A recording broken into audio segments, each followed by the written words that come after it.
Imagine this for a second. You applied just a gentle pressure with your foot to a brake pedal. Barely any effort at all. Exactly. And that almost effortless input is somehow translated into this tremendous crushing force needed to stop a 2-ton vehicle. It feels like magic. Except it's not magic, it's fluid mechanics. Right. Or, think about an object that doesn't just float on water, but finds this perfect equilibrium point, just suspended between a layer of oil and a layer of water. Okay, that's just strange. It is, but these are all just demonstrations of these fundamental laws that govern how everything that flows behaves. The air we breathe, the water in our pipes. Okay, let's unpack this then. Our mission for this deep dive is to synthesize the science of fluids. We're going to move from the static world, basic definitions, Pascal's principle, Archimedes. All the way into the more complex, sometimes chaotic world of fluid dynamics. And we'll even get to something called fluid hammer. Our sources, they blend this high-level theory with real-world engineering and even medical applications. Yeah, and we have to start with the core vocabulary. We need to get clear on concepts like pressure and density. Only then can we really appreciate how energy conservation governs, well, everything. All right, let's start with pressure, because this is where the terminology just becomes a minefield. At its core, it's just force over an area. The SI unit, the one scientists use, is the Pascal. 1 Newton per square meter. Clean, simple. It should be simple, but then you have all these different fields that refuse to agree. So we have atmospheric pressure, or 1 at unum, and that 1 atmosphere is the one that needs translating, right? It's about 100,000 pascals. But, the person selling you tires isn't using Pascal. No, of course not. They're using psi, pounds per square inch. About 14.7 of those. And meteorologists? They'll probably use millibars. 10, 1013 millibar. It's just a more useful scale for tracking those tiny critical changes in weather systems. And then there's a really old one, the Paraporter Torr. Yes. Named after Evangelista Torricelli, he invented the mercury manometer. He did. And 1 torr is exactly 1 millimeter of mercury. It's one of those historical units that just stuck around because it's still so practical in certain labs or medical settings. It's a great reminder that units persist for a reason. Okay, so beyond pressure, what are the other absolute fundamentals? Well, we have to define density and specific gravity. Density, which we use the Greek letter rho for, is just mass per unit volume. How much stuff is packed into a cubic meter? And specific gravity, or SG, that's a ratio, right? What's the point of that? The point is easy comparison. It's crucial for engineers. Specific gravity is just the ratio of a substance's density to the density of pure water. So aluminum has an SG of 2.7. Meaning it's 2.7 times denser than water. Exactly. And because it's a ratio, it's dimensionless. You don't need units. You just know the number. So the big takeaway for our listener is that floating is just dictated by these comparative densities. Precisely. If your specific gravity is less than 1, you float on water. But the really fun part is if you change the density of the fluid you're in, you change the rules of the game. Which is why it's easier to float in the ocean than in a swimming pool. Right. Seawater's a little denser, around 125 kilograms per cubic meter compared to 1,000 for pure water. That little bit gives you more buoyancy. But the extreme example is the Dead Sea. Oh, absolutely. The water there is so saturated with salt, its density can hit, 1,240 kilograms per cubic meter. You practically can't sink. You have to actively try to push yourself down because the fluid itself is so heavy. That sets the stage perfectly. So let's move into fluids at rest fluid statics and start with Pascal's principle. Blaise Pascal's observation from 1653. And it's so simple on the surface. He said that a change in pressure applied to an enclosed fluid is transmitted, undiminished, to every single point in that fluid. Instantly. Instantly. You add 1 Pascal of pressure in a corner, and that 1 Pascal appears everywhere else. And this is the glorious secret behind hydraulics. It's force multiplication. Because the ratio force to area F1 over A1 has to equal F2 over A2. So you can trade area for force. You apply a small force to a small piston. And you get a massive force out of a large piston. Let's use the numbers for a car brake system from our sources because it's just so stark. Okay. So you press the pedal. That might be a 500 Newton force on the small cylinder, maybe half a centimeter in diameter. Right. That pressure then acts on the wheel cylinders, which are much bigger, maybe 2.5 centimeters in diameter. So 5 times the diameter, which means 25 times the area, since it's squared. Exactly. And so that gentle 500 Newton push becomes a phenomenal 12,500 newtons of force at each wheel. A gentle tap creates a mountain of stopping power. But physics always collects its tax. The laws of conservation of energy mean you can't get free work. So if we're multiplying the force, Then the distance has to go down. That's the trade-off. The work you put in has to equal the work you get out. So that big output piston, the one with all the force, it moves only a tiny fraction of the distance your input piston moved. you're trading distance for crushing power. But that's a perfect way to put it. Okay, from Pascal, let's move to the other giant of statics. Archimedes' principle, buoyancy. Why does something feel lighter in water? It's all about pressure increasing with depth. So think of a submerged object. The water is pushing up on its bottom surface harder than it's pushing down on its top surface. Because the bottom surface is deeper. Right. So there's always a net upward force. Yeah. And that is the buoyant force. And Archimedes' big insight was that this buoyant force is exactly equal to the weight of the fluid that the object displaces.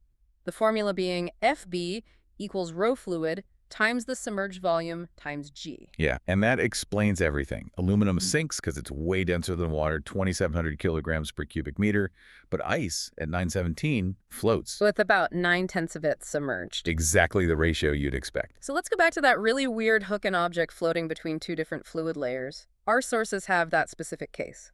A wooden block with a density of 866 kilograms per cubic meter between oil at 800 and water at 1,000. I'm trying to visualize this. Why doesn't it just sink through the less dense oil and then bob on top of the water? Because its own density, 866, is higher than the oil's but lower than the water's. Yeah. It has to find its equilibrium at that interface. The total buoyant force it needs has to come from displacing a little bit of both. Okay. And here's the key part. Because the block's density is much closer to the oil's density, it will be submerged more in the oil. It needs to displace a lot of the less dense oil and just a little bit of the very dense water to get the lift it needs to float. Wow. So it's like a balancing act. It pushes more volume of the weaker fluid out of the way to get most of its lift, and then just dips a toe into the stronger fluid for that final push. That's a great analogy. And that brings us perfectly to dynamics. What happens when the fluid starts to move? The first rule of motion here is the continuity equation. For a fluid like water, which is basically incompressible, the volume flowing per second has to stay constant. Which is the physics behind putting your thumb over the end of a garden hose. You decrease the area, so the velocity has to increase to keep that flow rate the same. The sources note that if you have the pipe's radius, you quarter the area, so the fluid speed has to jump by a factor of 4. Yeah. You trade area for speed. This leads right into Torricelli's theorem for how fast water shoots out of a hole in a tank, which it isn't really a new law, is it? It's just energy conservation. Exactly. It's just converting the fluid's potential energy from its height, h, into kinetic energy, or velocity. And the formula for the exit speed, v equals the square root of 2 garc, is the exact same formula for an object you just drop.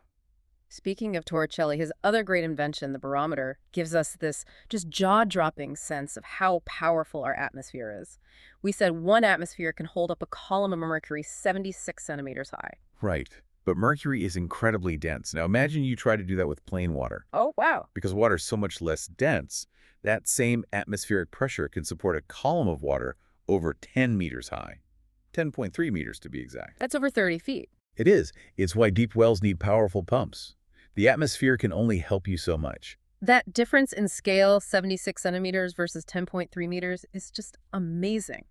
And that same idea of energy conservation gets formalized for flowing fluids in Bernoulli's principle. This is where velocity and pressure are sort of enemies. It's the ultimate trade-off in fluid motion. When the velocity of a fluid goes up, its internal solenoid pressure goes down. Right. And vice versa. The total energy has to stay the same. And the classic demonstration of this is the Venturi effect. You have a pipe that narrows in the middle. The throat, yeah. As the fluid enters that throat, it speeds up and its pressure just plummets. And this is used everywhere. In Venturi flow meters, which are great for industrial settings because they don't clog easily. But we also see it in critical medical devices. Such as? Drug nebulizers, which turn liquid medicine into a mist. Also, Venturi masks for delivering very precise oxygen concentrations in a hospital. Even those vacuum extractors you see on the wall. How did those work? High-speed compressed air flows past a little port. That high speed creates low pressure, which generates the suction. Our sources actually note that this effect is, and I quote, inherently a noisy phenomenon, which makes sense given the turbulence. So far, we've been talking about sort of ideal fluids, now we need to get into the messy real world, starting with viscosity, which is basically a fluid's internal friction, right? It's stickiness. Yeah, it's resistance to shear stress. And we classify fluids based on how that viscosity behaves. Newtonian fluids like water or air are simple. Their viscosity is constant. But then you have non-Newtonian fluids, which are much more interesting. The first type is shear thinning. Where viscosity goes down under stress, blood is the classic example. When your heart pumps it quickly through an artery, it actually becomes less viscous, making it easier to flow. And the opposite is shear thickening. All right. Viscosity increases under stress. The classic kitchen experiment is cornstarch and water, or oobleck. Tap it slowly, it's a liquid. Punch it, and it's momentarily a solid. Understanding this is apparently critical for extreme events, which brings us to fluid hammer.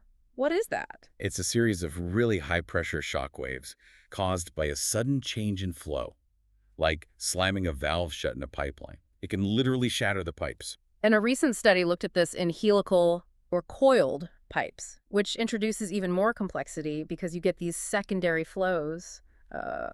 Dean vortices. They're like little whirlpools that complicate everything. And the study compared a normal Newtonian fluid to a shear thinning one and a shear thickening one. And the results showed that the type of fluid fundamentally changes how dangerous the fluid hammer is. Massively. For one, the rate that the pressure waves died down was completely different. The shear thickening fluid, its oscillations decayed the fastest. The hammer effect was over quickly. And the shear thinning. The lowest decay rate. So if you have something like a polymer solution in that pipe, that dangerous pressure wave is going to stick around for a lot longer. That's a huge deal for engineers. But the actual physical stress on the pipe walls was even more dramatic. It was. During that initial violent peak of the hammer event, the shear stress on the pipe wall for the shear thickening fluid was 200% higher than for the Newtonian fluid. Wait, 200%. So it tripled the stress on the pipe just because of the nature of the fluid. It tripled it. But conversely, the shear stress for the shear thinning fluid was almost 70% lower, which suggests that in some cases, using a fluid like that could actually make your system safer. And those internal whirlpools, the Dean vortices. They were much weaker in the shear thinning fluids too. So the very nature of the fluid changes not just the pressure wave, but how the fluid itself mixes and behaves inside the pipe. The numbers really put the design challenge into perspective. Absolutely. The fluid itself is a critical safety parameter. So what does this all mean for someone listening? We've seen these elegant laws are behind everything from car brakes to medical devices. The core lesson seems to be about trade-offs. It's always about trade-offs. Yeah. It's really just the conservation of energy playing out in different ways. You're trading distance for force with Pascal, or you're trading pressure for velocity with Bernoulli. And we saw that even these subtle, nonlinear changes in a fluid can have these huge, non-intuitive impacts during extreme events like fluid hammer. So for a final thought, we just discussed Bernoulli's principle, how high-speed flow means low pressure. Right. Next time you hear a forecast for a hurricane or tornado, think about that principle on a monumental scale.